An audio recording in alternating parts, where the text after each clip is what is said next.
yang diberikan. Shalom. Kurang-kurang keras, mungkin sudah tengah hari kali ya. Sekali lagi shalom.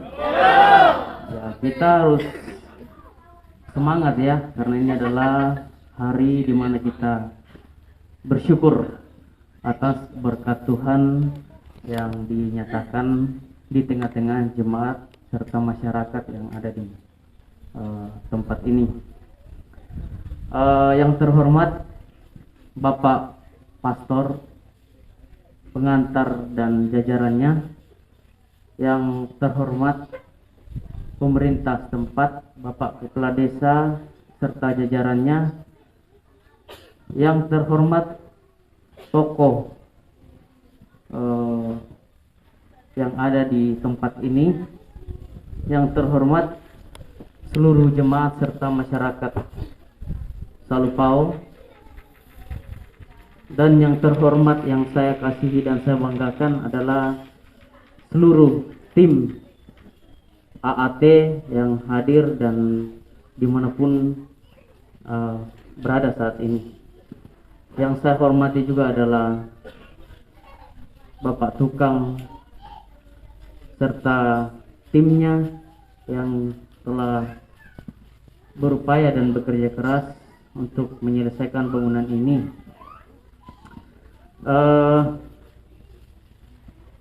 Tentu kita bersyukur di hadapan Tuhan yang Maha Kuasa atas berkat yang sudah nyata Tuhan berikan di tengah-tengah jemaat.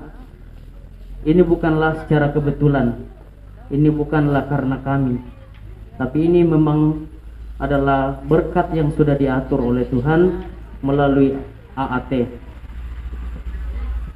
Kami tahu mungkin dari kacamata jemaat bahwa yang membangun ini adalah AAT. Yang membangun ini adalah orang-orang ini semua. Tapi saya perlu tegaskan bahwa kami hanyalah jembatan, ya. Kami hanyalah jembatan penghubung antara orang-orang baik di luar sana dengan orang yang membutuhkan di tempat ini. Ya, kami memberi tentu dengan waktu, tenaga, pikiran. Tapi itu tidaklah cukup, melainkan karena dukungan orang-orang baik, ada ribuan orang-orang baik yang berpartisipasi di dalam bangunan ini. Sebelum saya jauh ke sana, izinkan saya memperkenalkan diri serta AAT secara singkat. Karena orang bilang tak kenal maka tak sayang. Saya selaku ketua AAT mohon izin untuk memperkenalkan AAT. AAT sendiri sudah berdiri sekitar 6 tahun yang lalu. Bulan 9 ini sudah 7 tahun juangkan, dan telah terbantu oleh aksi-aksi kemanusiaan yang dilakukan oleh AAT, tidak terkecuali masyarakat di Salupau sendiri. AAT sebuah organisasi sosial yang tidak dinaungi oleh organisasi manapun, bahkan dari pemerintahan. Kami independen dan cuma kami tidak memungkiri bahwa kami adalah partner dan mitra pemerintah. Jadi AAT bukanlah naungan dari manapun, tapi kami independen. Ya, AAT bukanlah organisasi, ini hanyalah nama aku anak Toraja ya, AAT ya. Sekarang saat ini kami lebih kepada mengungkapkan AAT karena banyak orang yang canggung kalau harus bilang aku anak Toraja. Biasa dibilang saya ini bukan anak Toraja tapi saya mau bergabung, bagaimana caranya? Sebut aja dirinya AAT. Ya, jadi kami open dan welcome untuk semua orang-orang yang ingin bergabung di dalamnya. AAT adalah organisasi sosial yang sudah nasional. Kami tidak hanya sampai di Salupau, tapi kami juga sudah sampai ke Kalimantan, ke Sulawesi Tengah dan tempat-tempat lainnya. Kami berusaha dan doakan semoga AAT bisa lebih besar, supaya ini menjadi suatu kebanggaan buat kita sendiri, khususnya orang Toraja dan secara umum dari Sulawesi. Nah, amin. Saya sendiri Yansen Kondolele, saya asli Toraja. Status jangan dipertanyakan Pak. Oke, tadi Pak Desa sempat menyinggung bahwa ini Pak Desa nih yang buka ya. Artinya Pak Desa membuka jalan buat teman-teman AT karena masih banyak yang jomblo Pak. Cukup ada mau ya. Jadi saya juga melihat di sini ada beberapa ladies, cowok-cowok. Tapi terus terang kami dari AT ada sedikit gimana ya tadi waktu Pak Desa bilang 20 sampai 25, sedangkan kebanyakan dari kami lebih daripada itu Pak. Adakah yang lebih urgent daripada itu supaya bisa mengasihmu titip toh bisa tukar-tukar nomor HP raka handphone yang masih cocok kok bisa mau dipataru. Dan desiamo kebetulan dari siamo ke gereja inde kok bisa mau dipasitar lu tito-tito ke jadi buka peluang Pak Desa dan saya juga mewakili teman-teman AT buka peluang Pak. Jadi kalau ada yang tak baik lah hidup seorang diri ya. Jadi demikian ya untuk perkenalan singkat dan sedikit saya tanggapi dari Pak Desa tadi bahwa AAT telah hadir dan kami harap ini bukanlah dan ini tidak sampai di sini. Ada tisu kan? Pedis, panas. Kami harap tidak sampai di sini Pak kerjasama. Kami berharap ke depannya lebih banyak lagi kita kolaborasi ya, baik dari pihak pemerintah, gereja atau jemaat. Kami bukan hanya bergerak di bidang pembangunan infrastruktur gereja, tapi kami juga memperjuangkan beberapa seperti saudara-saudara kita yang sangat membutuhkan, sangat ya saya tanda kutip sangat membutuhkan karena tentu kita semua ini sangat membutuhkan ya, tapi ada yang jauh lebih membutuhkan daripada kita ini ya. Jadi itu adalah kriterianya orang-orang yang sangat membutuhkan infrastruktur seperti jembatan, jalan rusak yang kira-kira itu mengancam jiwa hewan. Ada saat ini di Palopo kami sedang berjuang bersama Ibu Koordinator wilayah Palopo sementara memperjuangkan kucing terlantar. Mungkin kita yang di sini pernah jalan di Palopo, ada seorang anak muda namanya Mas Dang yang selalu memberikan makanan kepada kucing-kucing terlantar di daerah pelabuhan. Nah, itu sementara kami perjuangkan. Kemudian seperti infrastruktur, begitu juga dengan rumah-rumah yang tidak layak huni. Jadi jika ada di antara kita yang mengalami atau keluarga, tetangga atau masyarakat sekitar atau kita melihat, boleh dilaporkan untuk sekitar Salupau Lamasi kepada koordinator wilayah kami Bu Herlina Tandi. Ya, beliau adalah koordinator di wilayah ini. Jadi selama pembangunan ini mungkin kami tidak pernah kelihatan ya, tapi beliau yang selalu memantau dan dia adalah mata, tangan, kaki kami di Salupau ya untuk itu. Jadi jika ada yang ini silakan diajukan sama beliau dan kami akan verifikasi. Ada tim kami akan memverifikasi bahwa ini masuk nggak ke dalam kategori yang bisa kita perjuangkan. Dan jangan berkecil hati jika Bapak Ibu semua mengajukan dan kemudian kami tidak mengangkat karena mungkin ada pertimbangan hal lain yang tidak bisa kita perjuangkan di dalamnya ya. Nikoma nih bisa bahasa Toraja semua le. Aku pasti campur-campur bangmu supaya kentara Torayan nah. Ya. Nanti siapa tahu Bapak bilang, kita sudah bersusah payah memberikan informasi, tapi akhirnya tidak di ACC. Janganlah berpikir demikian. Karena dengan Bapak Ibu sudah memberi informasi, artinya Bapak Ibu sudah mengambil bagian di dalam kemanusiaan itu sendiri. Walaupun itu tidak di ACC, tapi paling tidak niat kita di dalamnya sudah ada untuk berbagi kepada manusia. Kita tahu juga bahwa dari start pertama pembangunan ini, kalau tidak salah tanggal 13 Maret ya Pak ya, 13 Maret dan selesai pada 26 Juli 2021, kurang lebih 4 bulan 2 minggu ya. Memang target kami hanya 3 bulan, tapi karena saya menanyakan kepada koordinator wilayah bahwa apa kendala yang dialami, ada beberapa hal kendala secara manusia ya, kita hanya berencana namun Tuhan yang menentukan. Kami sedikit cerita, mungkin tidak banyak dari kita yang tahu bahwa apa sih kendala yang dialami selama ini yang ada di sini. Seperti yang dikatakan Bapak Desa tadi bahwa beberapa waktu yang lalu, kalau tidak salah bulan Juli, kami datang ke sini untuk membawakan sedikit bantuan buat saudara-saudara kita yang terkena musibah angin puting beliung. Secara tidak kebetulan dan tanpa ada informasi apa-apa, saya sendiri lewat di sini bawakan sembako kepada saudara-saudara kita di sana. Saya melihat dan saya langsung terhenti, ini gereja atau apa? Tapi dalam hati saya cuma lihat saja. Saya pikir nanti saya tanyakan di sana, karena saya lihat di sini tidak ada atapnya ya. Setelah itu saya tanyakan pada masyarakat setempat, dia bilang ya ini gereja. Tanpa pikir panjang saya menghubungi teman-teman, ayo segera ke sini merapat, kita lihat kondisi ini apakah layak kita perjuangkan, karena ini adalah dampak daripada puting beliung. Ya, kami datang dan akhirnya kami komunikasi dengan Bapak Mika Dake selaku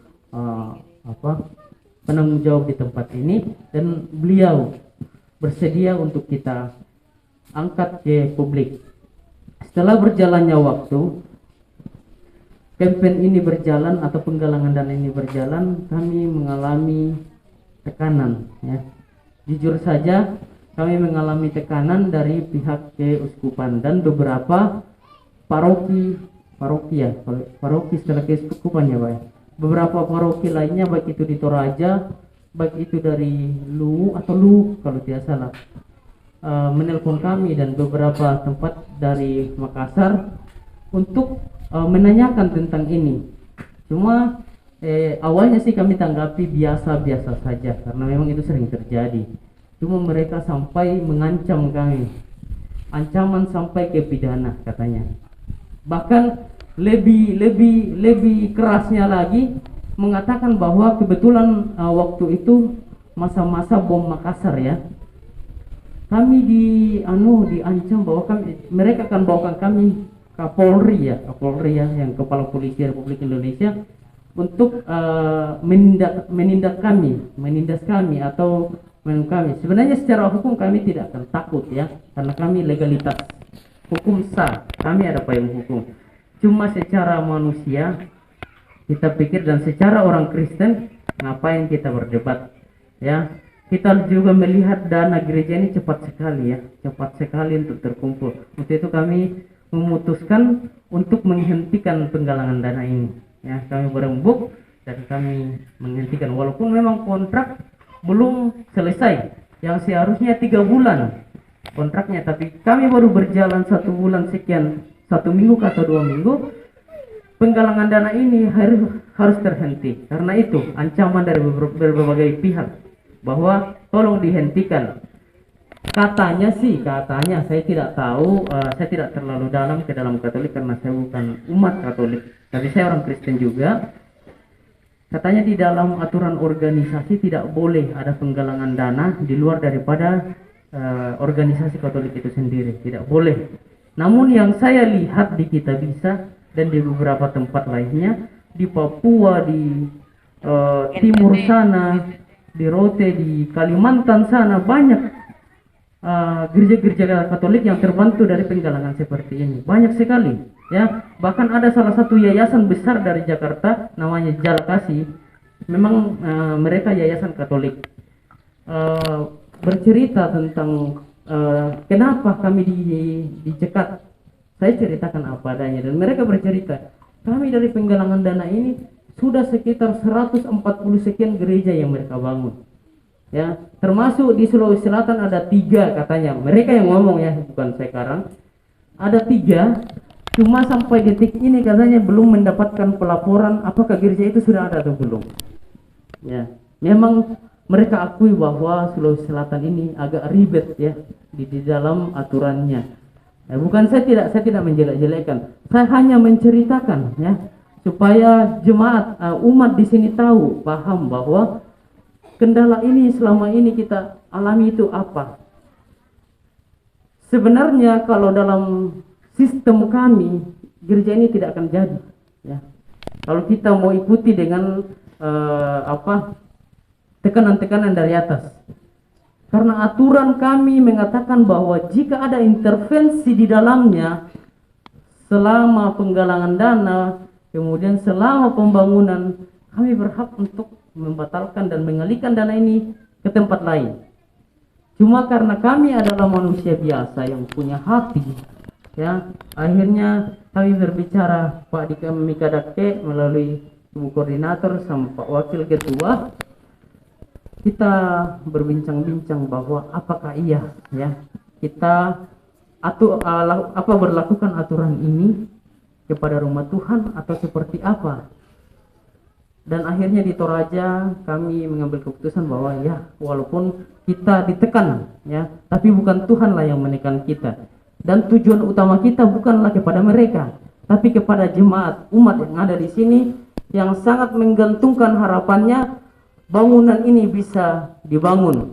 Ya, atas landasan inilah ya kami akhirnya memutuskan bahwa ya kita harus bangun ya.